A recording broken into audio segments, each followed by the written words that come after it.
Salam jumpa. Assalamualaikum warahmatullahi wabarakatuh.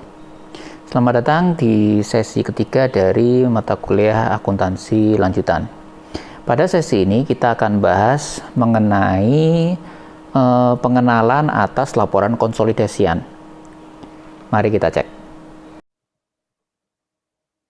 Apa sih yang dimaksud dengan laporan keuangan konsolidasian? Pada sesi ini kita akan mencoba mengenalkan sedikit mengenai apa itu laporan keuangan konsolidasian. Pertama, kita cek dulu kapan sih perusahaan itu harus mengkonsolidasikan laporan keuangannya. Dan siapa yang harus mengkonsolidasikan. Nah, pertama kalau kita lihat di sini, ada perusahaan, misalnya di sini ada Persi Company, ya, di mana perusahaannya adalah disebut sebagai perusahaan induk. Ya. Kenapa dia disebut sebagai perusahaan induk? Karena dia memiliki perusahaan anak atau anak-anak perusahaan yang ada di bawah ini. Ya. Nah, sebagai perusahaan induk, ya, dia memiliki anak perusahaan, yaitu yang pertama adalah Salt Corporation dengan kepemilikan sebesar 80%. Dan yang kedua dia memiliki Saindel Corporation dengan kepemilikan 90%. Sehingga di sini Persi Company ini sebagai perusahaan induk. Terus kemudian baik itu Sandel Corporation dan Salt Corporation adalah anak-anak perusahaan dari Persi Company. Nah, siapa yang harus mengkonsolidasikan dan melaporkan laporan konsolidasinya, yaitu adalah si Persi Company sebagai perusahaan induk. Jadi dia harus mengkonsolidasikan laporan keuangannya dari si Salt dan dari Saindel, kemudian dijadikan satu di laporan keuangan konsolidasian Persi Company. Nah, sebagai perusahaan induk, maka Persi Company ini bertanggung jawab, ya, dan sekaligus menjadi kiblat dari masing-masing anak perusahaannya. Jadi misalnya Persi Company itu listingnya di Amerika, menggunakan mata uang fungsionalnya itu adalah dolar, maka anak-anak perusahaannya ketika dikonsolidasikan, dia harus mentranslasikan mata uangnya ke mata uang Amerika, dolar, ya, sebelum dikonsolidasikan. Demikian juga kalau misalnya katakanlah anak-anak perusahaan itu laporan keuangannya itu bulan Juli, sementara perusahaan Persi Company-nya bulan Desember, maka ketika dikonsolidasikan kita harus mengambil tanggal konsolidasi 31 Desember atau di akhir tahun, bukan sesuai dengan anak perusahaan. Jadi kiblatnya harus selalu di induk atau perusahaan induknya. Nah, berikutnya kita akan mencoba mulai mengenalkan bentuk-bentuk laporan konsolidasian dari berbagai jenis transaksi. Ya. Yang pertama mulai dari transaksi di mana perusahaan induk mengakuisisi 100% saham dari perusahaan anak sebesar nilai buku. Artinya apa? Ya karena nilai dasarnya sama dengan nilai buku, tidak ada goodwill. Ya. Karena diakuisisinya sebesar nilai buku, tidak ada goodwill, dan karena 100%, maka semua aset bersihnya langsung diakui sebagai milik perusahaan induk. Ya. Nah ini bagaimanakah? Ya, langsung kita melihat saja bentuknya. Nah, kira-kira bentuknya seperti ini. Ya. Laporan keuangan konsolidasiannya. Tadi seperti yang terlihat perusahaan induknya yaitu si POP. Ya, ini si POP. POP sebagai perusahaan induk. Dia mengakuisisi 100% perusahaan SON, di mana seluruh aset bersihnya ini, ya, yaitu aset dikurangi dengan liabilitas, ya, itu diakuisisi sebesar nilai bukunya. Artinya tidak ada perbedaan antara harga pasar dan harga buku. Nah, kalau demikian, maka yang terjadi langsung aja semua aset bersih, yaitu aset plus liabilitasnya si SON ini, ditransfer ke si POP, sehingga tinggal dijumlah saja ini semuanya. Ya, semuanya tinggal dijumlah tinggal dijumlahkan. Sehingga otomatis di sini ya kita akan mengakui semua ini ya. Kita jumlah ya. Dan ini ya. Nah, yang sedikit berbeda adalah ya, ingat ketika kemarin di sesi sebelumnya, ketika si perusahaan Son ini harus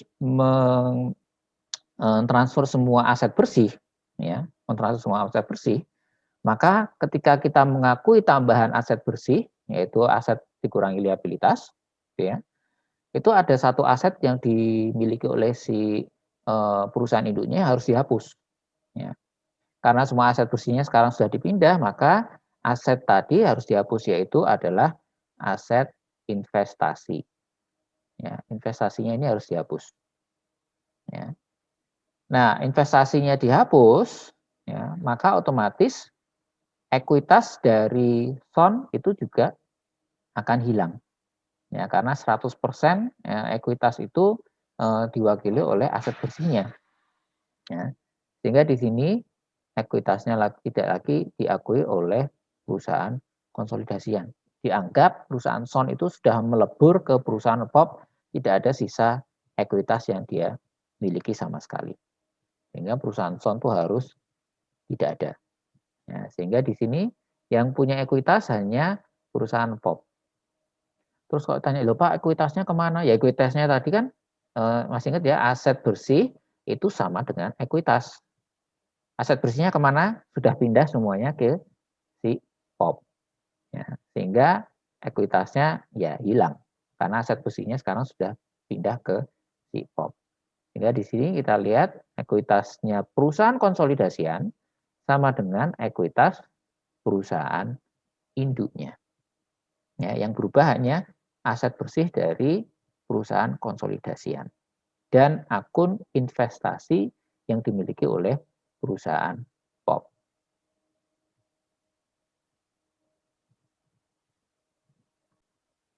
Bagaimana dengan jurnal penyesuaian untuk mengkonsolidasikan atau biasa disebut sebagai jurnal konsolidasiannya? Ya, kira-kira seperti ini mestinya.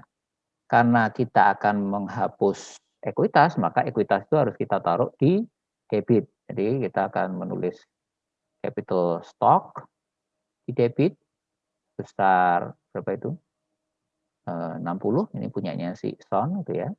Terus kemudian retained earnings di debit juga besar 20.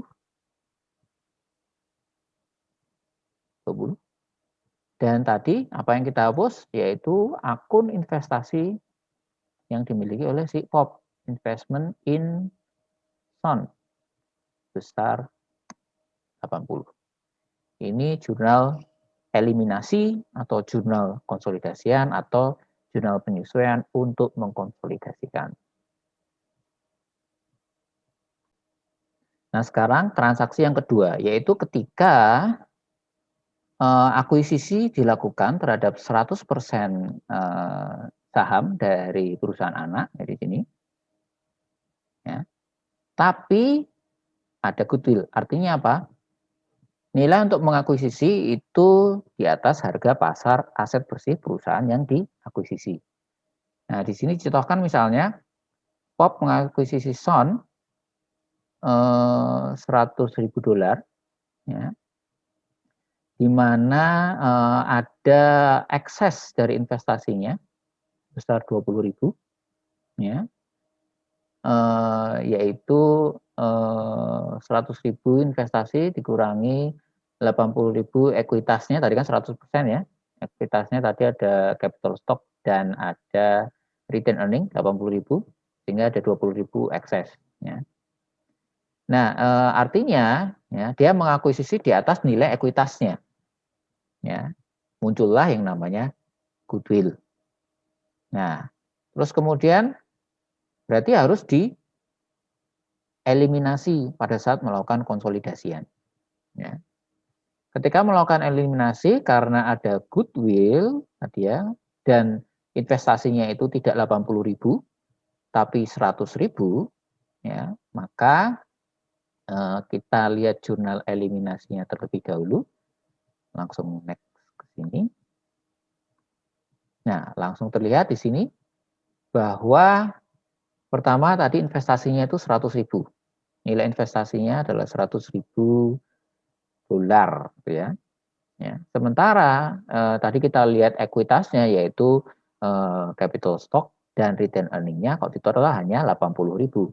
Ini 60 dan 20. Berarti masih ada selisih. Selisihnya ini adalah goodwill yang diakui oleh perusahaan konsolidasian. Ya, goodwill besar 20.000. Ya.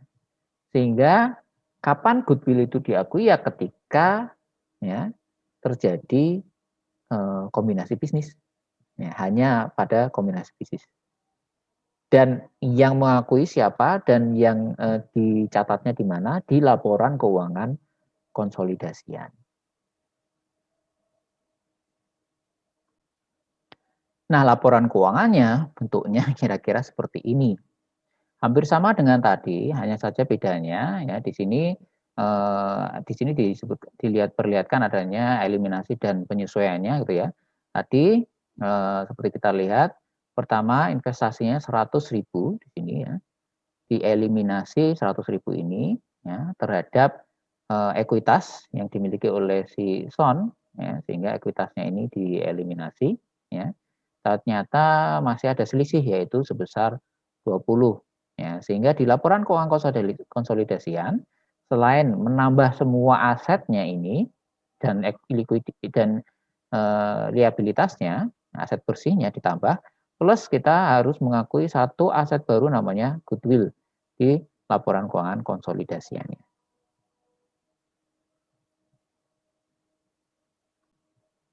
Berikutnya adalah jenis transaksi yang ketiga, yaitu pada saat perusahaan induknya mengakuisisi 90% ya, dari perusahaan anaknya ya, dengan catatan memunculkan goodwill. Sehingga tidak lagi 100% sekarang, hanya 90%. Nah, kita cek dulu misalnya di sini POP mengakuisisi 90% dari Son sebesar 90.000 ya. Kalau 90%-nya itu diakuisisi sebesar 90.000 ya. Maka kalau kita anggap ada 100%, maka 100% dari 90.000 ini dari transaksi ini adalah ya 90.000 bagi 90% berarti sama dengan 100.000 ya kan. Berarti 100%-nya 100.000. Pertanyaannya adalah kalau si POP itu mengakuisisinya 90%, 10%-nya punya siapa? Ya. Nah, di sini kita sebut sebagai kalau ingat ya 90% kan di atas 50%. Di atas 50% itu dia bisa mengendalikan. Maka si POP ini biasa disebut sebagai controlling entity. Ya, perusahaan induk yang bisa mengendalikan. Sehingga yang 10% sisanya itu adalah perusahaan-perusahaan yang punya sahamnya perusahaan si Son, tapi tidak punya kendali. Karena cuma 10%. Sehingga biasa kita sebut sebagai non-controlling entity atau non-controlling interest. Saham non-pengendali. Nah, sekarang tadi, kalau misalnya 100%-nya itu adalah 100.000, maka saham non pengendalinya kan 10%, berarti 10% kalikan 100.000, berarti 10.000. Berarti itu ekuitas gitu ya, atau investasi yang dimiliki oleh si perusahaan selain si POP. Ya. Oke, berikutnya kita coba lihat transaksinya tadi. 90%-nya itu 90.000, kalau di 100% kan jadi 100.000. Ya. Sementara ekuitas yang diakuisisi tadi ingat ya, 100%-nya ya, ekuitas 100% yang diakuisisi tadi capital stock-nya 60, terus kemudian retain earning-nya 20. Ya. Karena ekuitas yang diakuisisinya adalah 80, 100%-nya, maka goodwill-nya ya 100.000 dikurangi 80. Goodwill-nya adalah 20. Ya, 20.000. Oke, saya ulangi sedikit. Tadi mengakuisisinya adalah 90% dengan harga 90.000, ya kan? Sehingga kalau kita imply ya, harga akuisisinya atau harga pasarnya itu adalah 100%-nya, yaitu sebesar 100.000. Nah, ekuitas kan kalau diakuisisi tetap kehitungnya kan 100%, sehingga ekuitasnya tadi 60.000 modal saham biasa dan 20.000 laba ditahan, itu total adalah 80.000. Berarti kok 100.000 dikurangi 80.000 adalah 20.000. Berarti goodwill-nya yang diakui oleh perusahaan konsolidasian ya, itu adalah 20.000. Ya. Kalau masih tidak paham, bisa tanya di sesi diskusi sinkron. Berikutnya atas transaksi tadi, kita akan mengeliminasi ekuitas ya, dan investasi, sekaligus mengakui adanya goodwill dan saham non pengendali. Nah, seperti ini. Pertama, tadi ya investasinya jelas 90% sebesar 90.000, ya kan? Terus kemudian modal sahamnya 60.000, laba ditahannya 20.000, 80.000 kan? Goodwill-nya tadi yang diakui adalah 20.000. Ya, totalnya kan 100.000. Berarti masih sisa 10.000 yang berasal dari 10%-nya 100.000 tadi, yaitu merupakan saham non pengendali. Ya, sehingga kalau kita cari, terus kemudian laporan keuangan konsolidasinya bagaimana?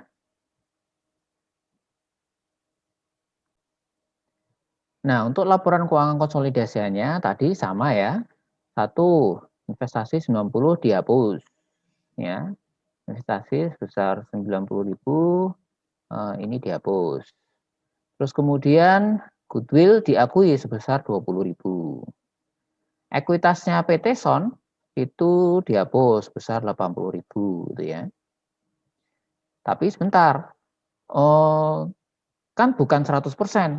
Berarti tidak semua ekuitas Son itu akan dipindahkan ke PT POP. Ya. Masih ada sisa ekuitas tadi sebesar 10.000.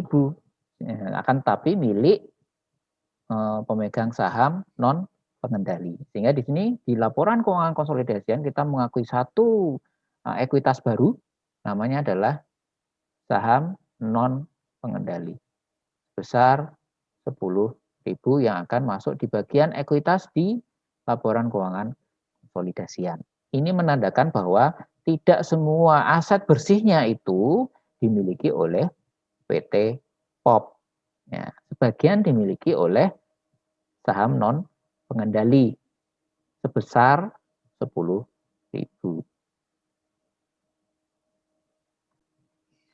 Nah, ini adalah laporan keuangan konsolidasian atas transaksi-transaksi yang tadi. Itu adalah transaksi ketika konsolidasinya itu dilakukan sesaat setelah melakukan akuisisi. Ya. Nah, sekarang kita akan coba contoh yang lebih kompleks, yaitu ketika konsolidasinya itu dilakukan setahun setelah diakuisisi. Ya, akuisisinya tanggal 1, konsolidasinya tanggal 31 Desember. 1 Januari, 31 Desember ya. Nah, kita sekarang ke sini. Ya. Mengkonsolidasikan setelah akuisisi, misalnya 1 tahun setelah akuisisi.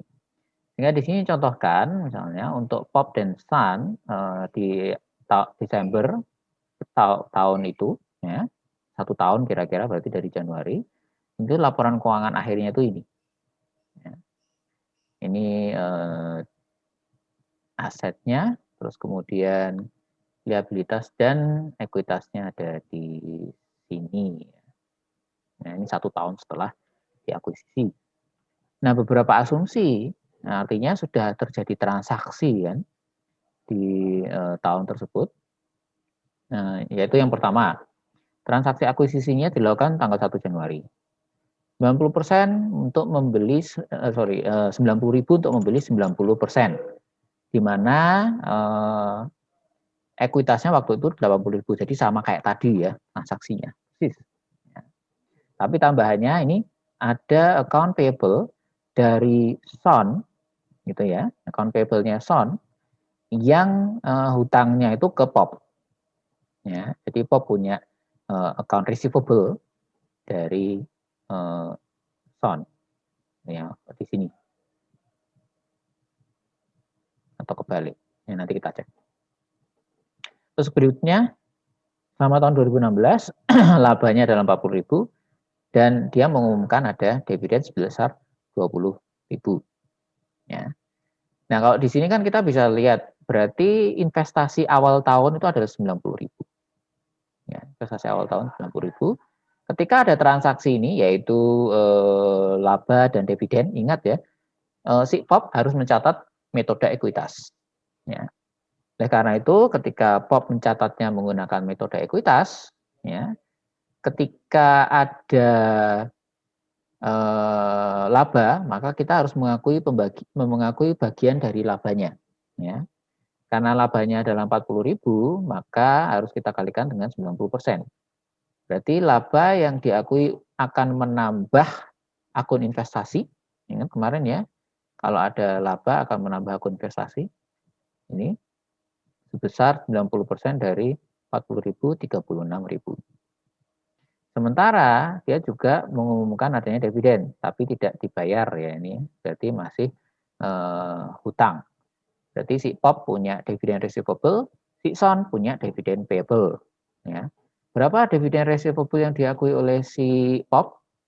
Ya 90% dari 20.000, yaitu sebesar 80.000. Yang akan mengurangi akun investasi. Jadi akun investasi akhirnya di akhir tahun besar 108.000. Ya.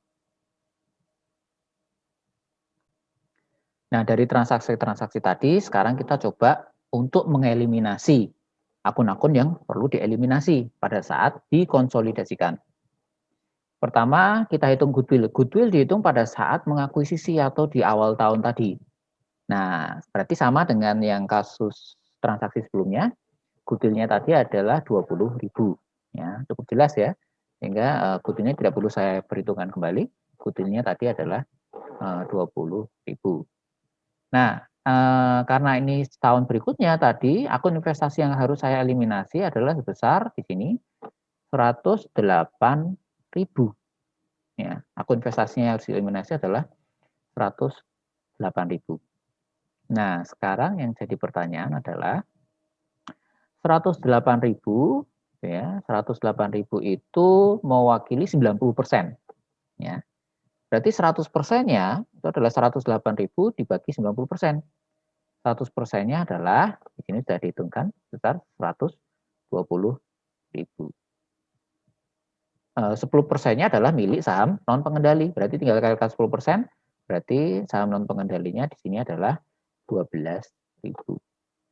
Ya, 10% kali 120.000.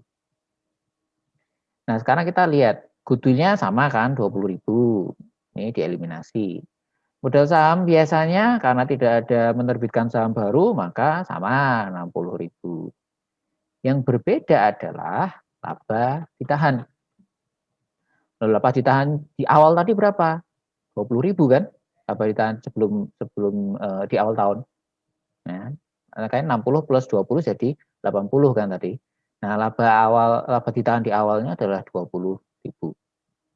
Laba ditahan akhir itu sama dengan laba ditahan awal tambah laba bersih dikurangi dengan laba yang dibagikan yaitu dividen. Laba bersihnya tadi 40.000, dividennya 20.000.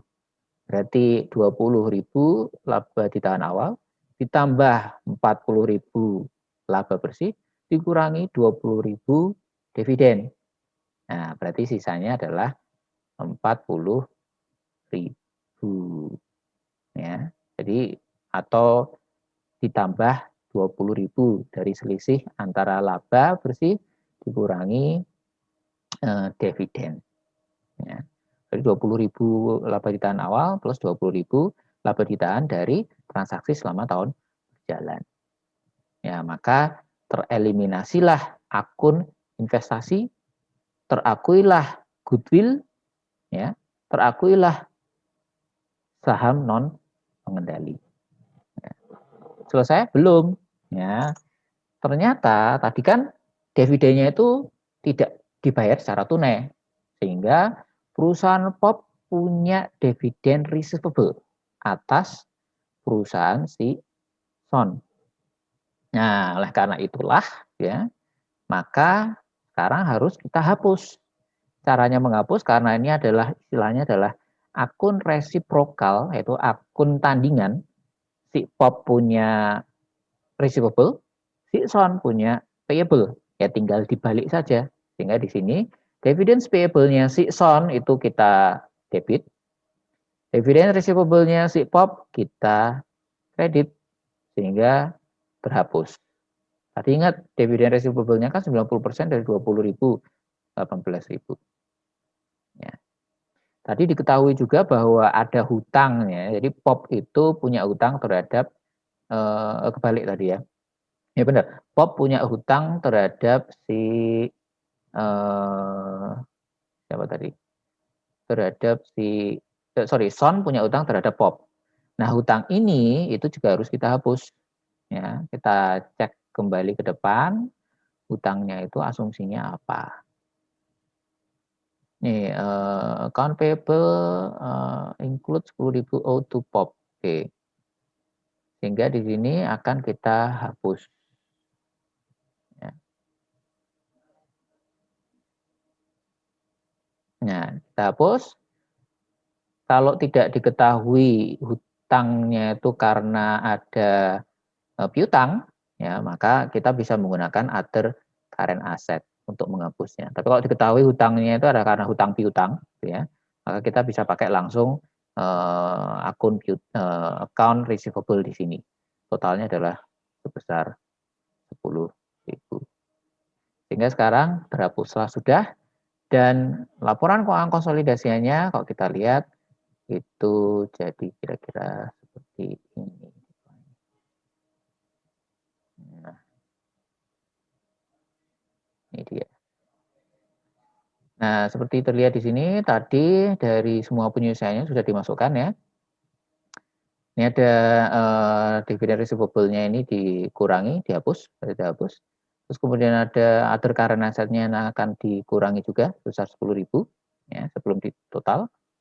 Terus kemudian investasinya dihapus 108. Terus goodwill-nya diakui 20 ini ya. Tadi account payable-nya itu dihapus, dividen payable-nya si Son itu dihapus. Nah, seperti yang kalian lihat masih dividen payable-nya si Son itu kan ada 20.000 nih. Ya. Yang dihapus hanya 18.000. Bagaimana yang 2.000? Ya masih ada karena punya siapa? Punya pemegang saham non pengendali. Ya, sehingga perusahaan konsolidasian masih tetap harus mengakui adanya hutang dividen sebesar 2.000. Karena hutang dividennya ini bukan kepada POP, tapi kepada pihak yang lain. Jadi tetap harus diakui di sini laporan keuangan konsolidasian tetap mengakui adanya hutang dividen 2.000. Ya. Dan seterusnya, ya tinggal di total saja. Tambahnya ini tadi untuk ekuitasnya dihapus, terus kemudian mengakui adanya saham non pengendali.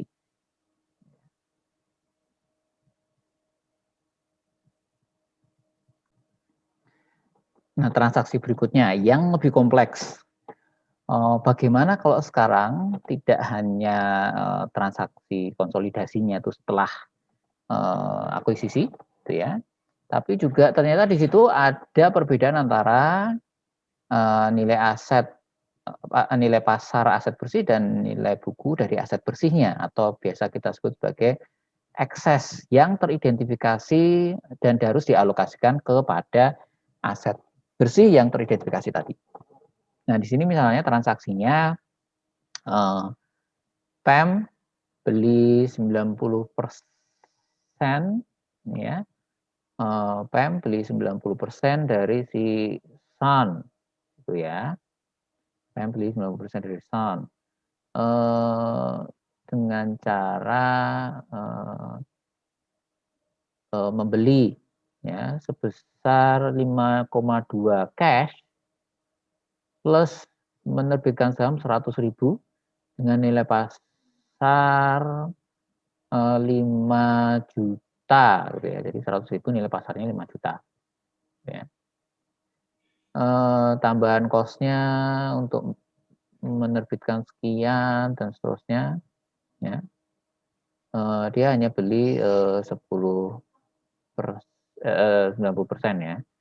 Sehingga 10%-nya itu masih dimiliki oleh pemegang saham yang lain atau non pengendali.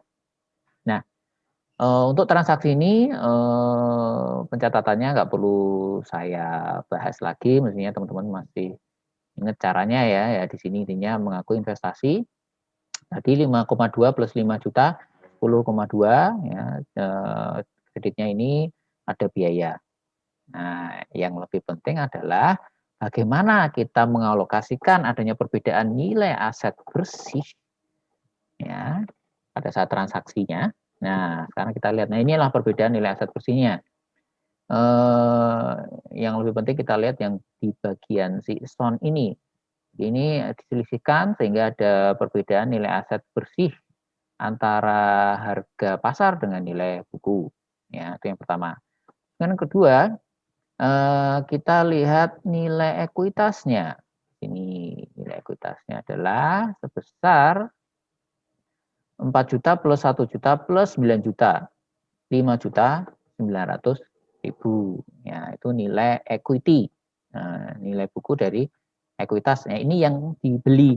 Ya, ini yang dibeli. Sehingga perhitungannya kalau kita bikin schedule-nya, ya kita lihat di bawah ya. Kita lihat schedule-nya kira-kira seperti ini. Pertama, harga belinya 90% dari sahamnya adalah 10.200.000. Ini kan 90%. Di imply fair value ya, artinya 10.200.000 dibagi 90% kita dapat ini 11.333,33333 gitu ya.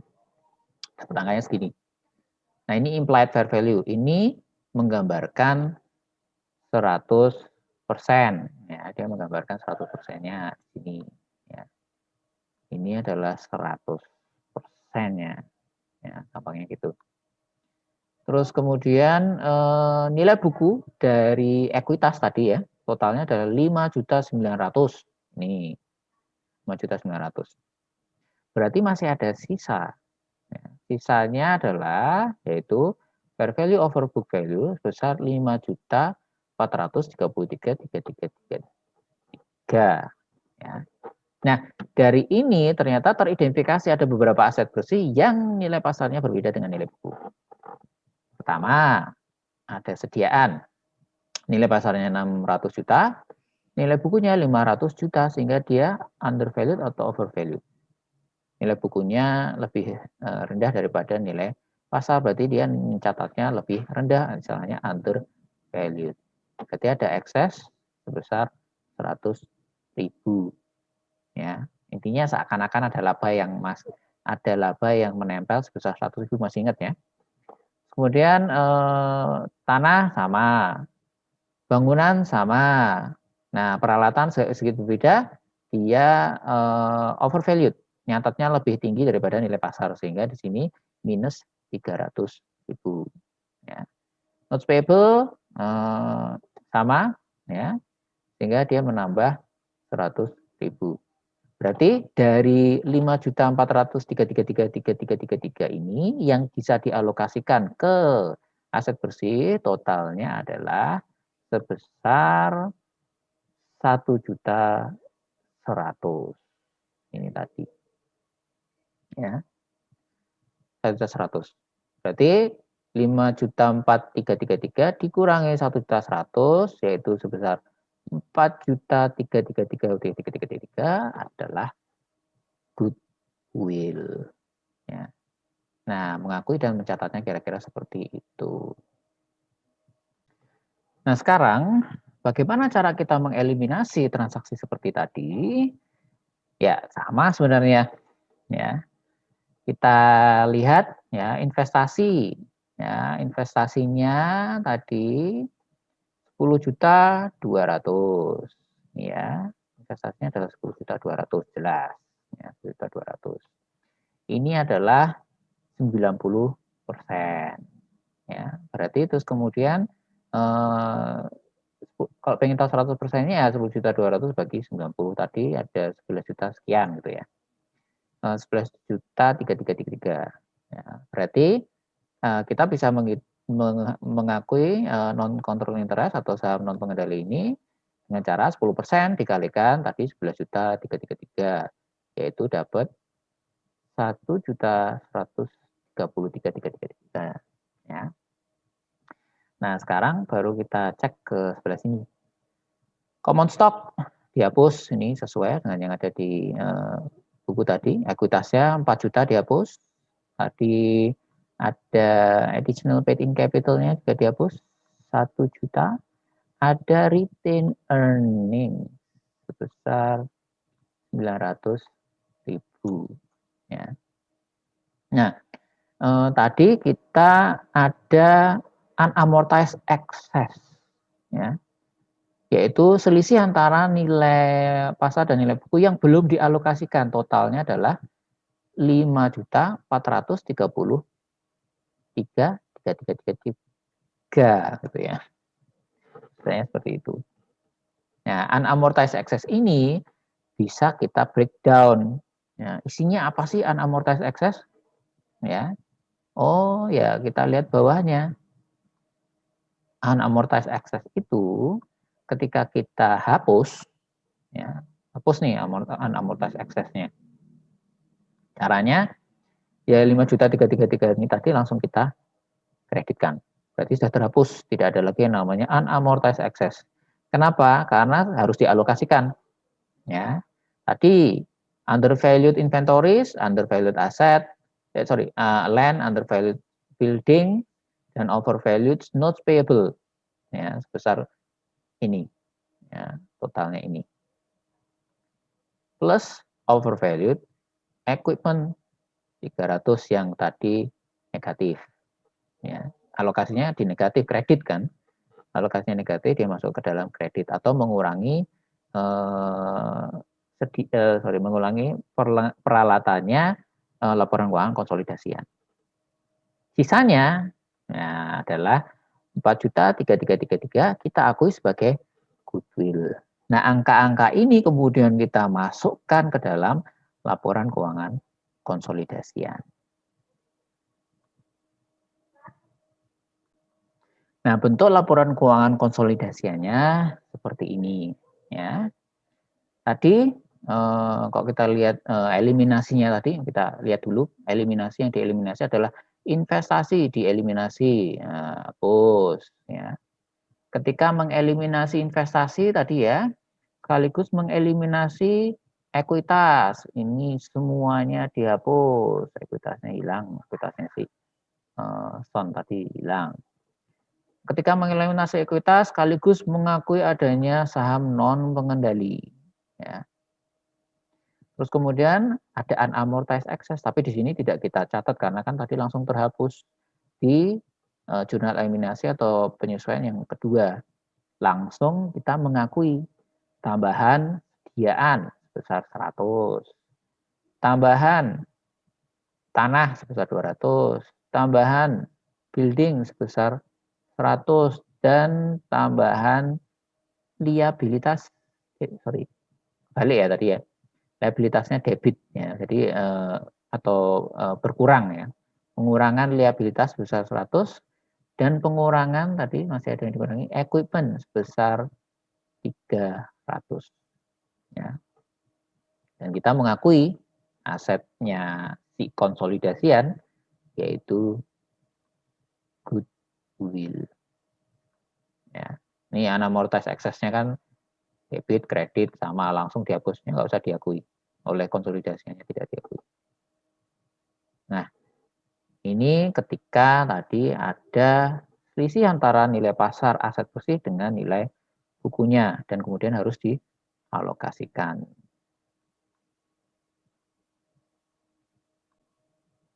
Nah, kasus berikutnya, bagaimana kalau sekarang konsolidasinya setelah diakuisisi?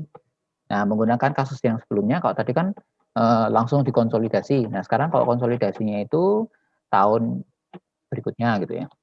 Itu bagaimana? Ya, misalnya di sini sekarang kita lihat tahun 2017 ada laba bersihnya Siksan sebesar 800 gitu ya.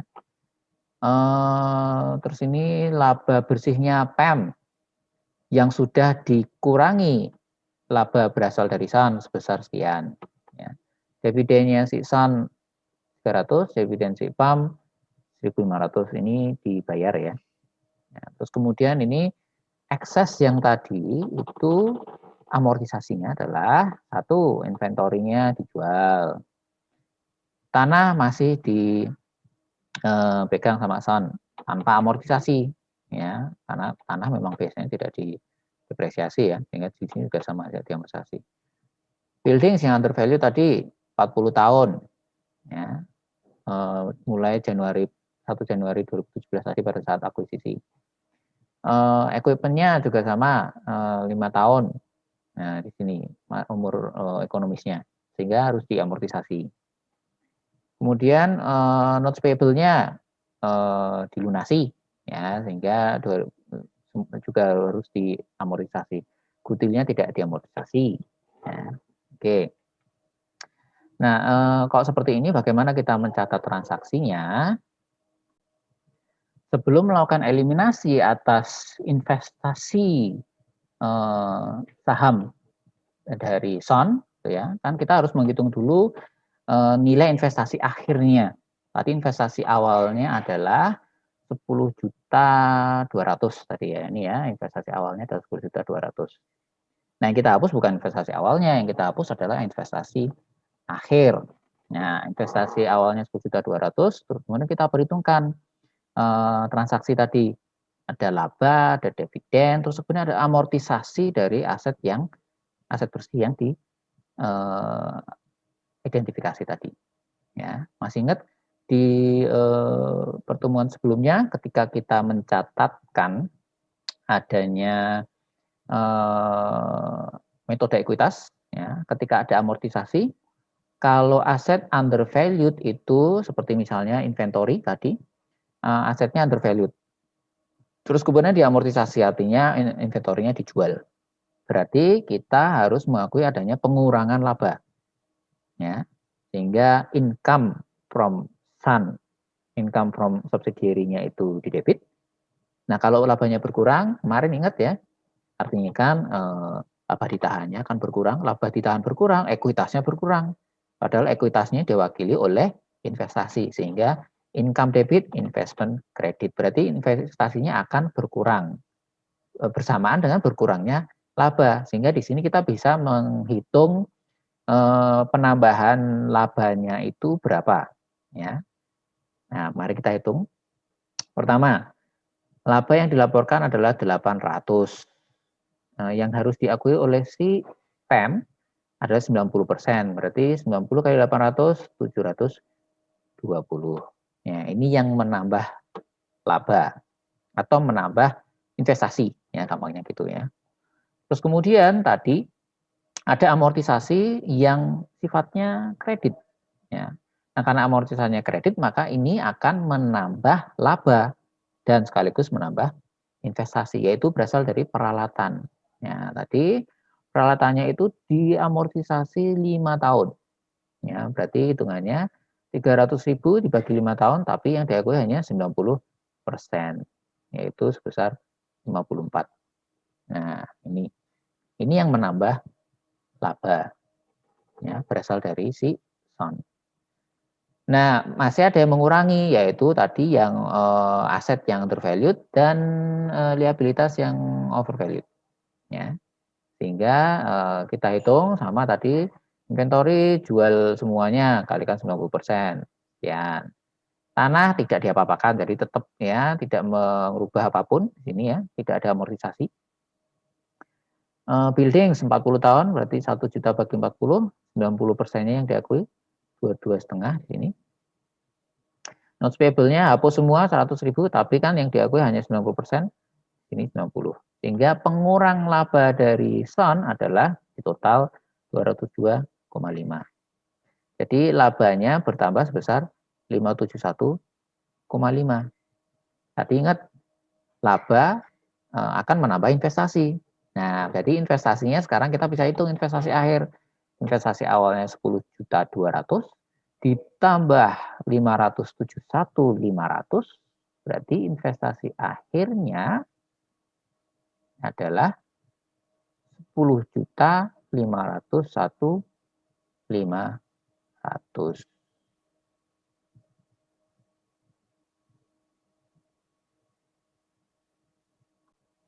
Oh, maaf, masih keliru ya. Tadi kan Sun membagikan dividen ya. Dividennya sebesar 300.000. Dividen kan juga akan mengurangi laba nih. Ya, berarti kan 300.000, tapi yang diakui hanya 90%-nya, berarti 207.000. Nah, berarti ini masih harus dikurangi 270.000. Nah, berarti 575,5 plus dikurangi 270.000, ya, hasilnya ditambahkan dengan 10.200.000, nah hasilnya yang ini. Ya, tadi ada yang kurang. Nah, ini setelah memperhitungkan dividen. Nah, dengan cara yang sama, kita juga bisa menghitung secara detail saham non pengendalinya, seperti terlihat di sini ya. Hitungannya sama persis gitu ya, cuman kalau tadi kan 90%, kalau sekarang pengalinya adalah 10% seperti ini. Nah, atau lebih gampangnya adalah tadi investasi akhirnya 10.501.500 dibagi 90%, dapat 100%-nya sekian. Nah, sekiannya itu dikalikan 10%. Ya, pasti langsung dapat ya. Sama pasti hasilnya. Oke. Nah, berikutnya sekarang akan kita coba eliminasi ya. Bagaimana caranya mengeliminasi? Caranya mengeliminasi ya sama dengan yang sebelum-sebelumnya tadi. Langsung investment di Sun, itu akunnya investasi tadi, langsung dihapus. Ya, di sini sebesar 10.500.500. Yaitu akun investment Sun yang di akhir periode dihapus, gitu ya. Kemudian sekaligus kita dari sini tadi bagi 90%, terus kemudian hasilnya dikalikan 10%, kita bisa dapat saham non pengendali yang kita akui sebesar 1.166.500. Ya. Nah, ini bisa ditotal hasilnya ya. Terus kemudian kita hitung, kita hapus akun ekuitas. Akun ekuitas ada modal saham biasa, terus kemudian ada AGU ya. Dan ada return earning di akhir periode ya, setelah ditotal jadi 1,4 ya. Nah, ternyata ada selisih nih, ada selisih ya antara ini. Nah, selisihnya ini tadi adalah unamortized excess. Ya, unamortized excess. Nah, sama seperti yang sebelumnya, unamortized excess ini di sini sudah termasuk yang sudah diamortisasi. Ya. Tadi kan yang sudah diamortisasi sudah diperhitungkan di dalam perhitungan investasi ya. Oleh karena itu ini yang sisanya yang masih tetap belum diamortisasi. Ya. Sehingga apa aja yang masih belum selesai diamortisasi, kita cek. Nah, di sini di jurnal berikutnya unamortized excess-nya kita hapus. Itu jelas di sini, ya. Nah, setelah itu kita alokasikan. Tadi inventory sudah nggak ada, dijual. Notes payable sudah dilunasi. Sisanya adalah tanah yang tidak diamortisasi, berarti tetap 200. Ya, bertambahnya, menambah laporan keuangan konsolidasinya menambah 200. Bangunan tadi sudah diamortisasi. Jadi sisanya setelah diamortisasi tinggal 975. Ya. Equipment juga sama. Sisanya setelah diamortisasi tinggal 240. Ya.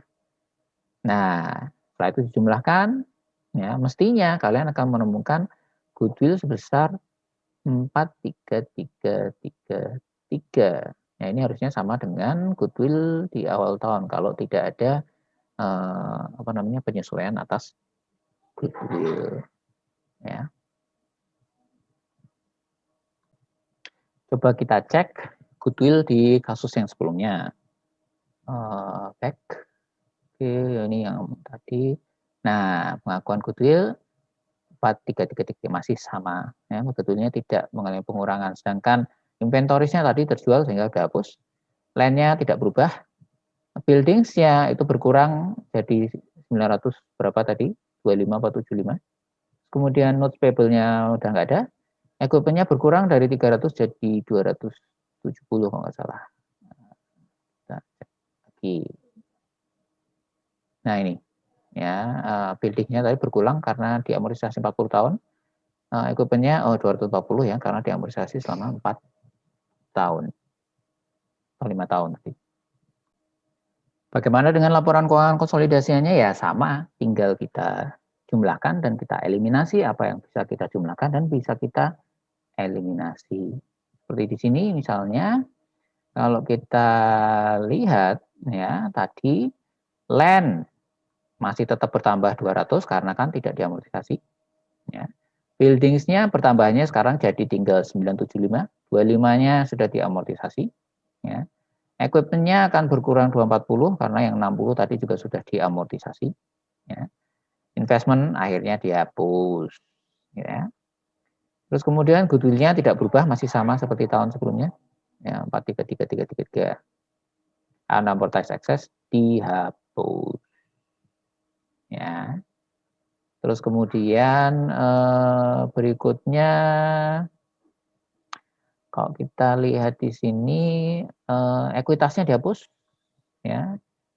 Ekuitasnya ini dihapus semuanya, ya. Ekuitasnya sudah dihapus. Bagaimana dengan notes payable? Ya nggak ada yang mengurangi karena sudah hilang sama kayak inventory tadi ya, udah nggak ada. Ekuitasnya dihapus, retain earning-nya yang akhir ya. Nah, dan kemudian mengakui adanya saham non pengendali. Cukup mudah ya, tidak terlalu sulit. Oke, dari tadi kita bicara laporan keuangan konsolidasian untuk laporan posisi keuangan. Nah, mestinya yang nanya, oh Pak, laporan laba ruginya bagaimana? Nah, sekarang kita cek ya. Laporan laba ruginya untuk kasus yang tadi sebelumnya itu jadi seperti ini. Laporan laba rugi konsolidasian. Nah, sekarang kita cek. Untuk penjualan PAM dan STAN, ya udah tinggal dijumlah. Oke. Bagaimana dengan laba dari STAN? Tadi ada 575,5 tadi ya, perhitungannya sudah ada di sebelumnya. Karena tadi investasinya kan dieliminasi, ya. Investasi akhir kan sama dengan investasi awal ditambah laba dari STAN dikurangi dividen. Nah, berarti karena investasi akhirnya itu di dalamnya ada laba dari STAN, kalau investasi akhirnya dihapus, berarti sama ini juga terhapus. Maka di sini nggak ada lagi. Ya. Oke, terus kemudian kita cek less operating expense, cost of sales 4 juta sama 700. Kok jadi 4.800.000 gitu kan. Nah, jangan lupa tadi ada ada sediaan yang dijual ya, ada sediaan yang dijual. Berarti kan ada COGS-nya kan. Sediaan yang dijual tadi berapa? 100.000 ya, yang diamortisasi tadi loh. Nah, berarti ini ada angka 100.000 dari sediaan yang 100.000 dari sediaan yang terjual tadi, ya, yang amortisasi. Depresiasi, beban depresiasi bangunan 280. Loh, kok 305? Sama. Ya, tadi 280 tambah tadi ada amortisasi building sebesar 25. Jadi 205. Ya, di sini ada tambahan 25 tadi ya, sama. Terus kemudian depresiasi expense untuk equipment sama, tapi ini kan terbalik efeknya ya. 700 tambah 360. Loh, harusnya kan 1.060.000. Nah, 60.000-nya tadi dikurangi ya. Nah, balik tadi untuk yang equipment-nya ya, 60.000-nya tadi dikurangi. Berasal dari amortisasi equipment tadi yang masuk ke kredit. Ya. Nah, seperti ini. Ya. Other expenses tinggal jumlah. Ya. Kemudian total operating expense, ya. Operating income, ya tinggal dijumlah aja. Non operating items ada interest expense 300 plus 140. Loh, kok 540? Oh iya, tadi ada hutang ya, notes payable yang dilunasi. Ya, notes payable yang dilunasi artinya dia akan di sini menambah expense-nya karena kan dilunasi. Ya, expense-nya akan menambah sebesar 100.000.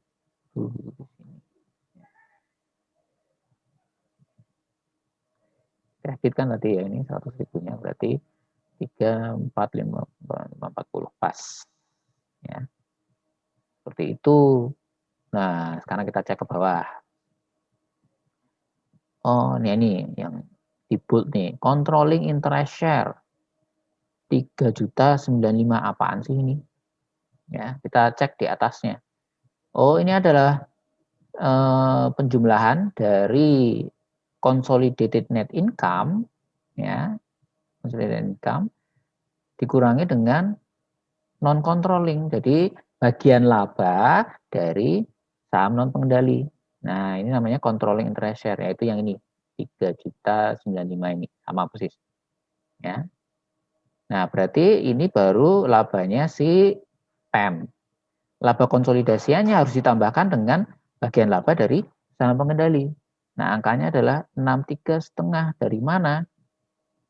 Ya, mestinya bagian laba dari pengendali ditambah atau dikurangi dengan amortisasi aset bersih yang dikalikan 10%. Angkanya tadi di mana? Kita kembali ke sini untuk ngecek angkanya. Nah, angkanya dari sini. Ya. Di sini bisa kita lihat. Nah, ini bagian laba ya, dari si saham pengendali 80.000 karena 10% kali 800. Kemudian ini total dari efek amortisasinya adalah 165 minus gitu ya, mengurangi labanya 165. Kalikan 10% jadi 16,5 mengurangi 80 kurangi 16,5 63,5 ya. Oke. Kita kembali ke sana tadi. Nah, ini kira-kira seperti itu.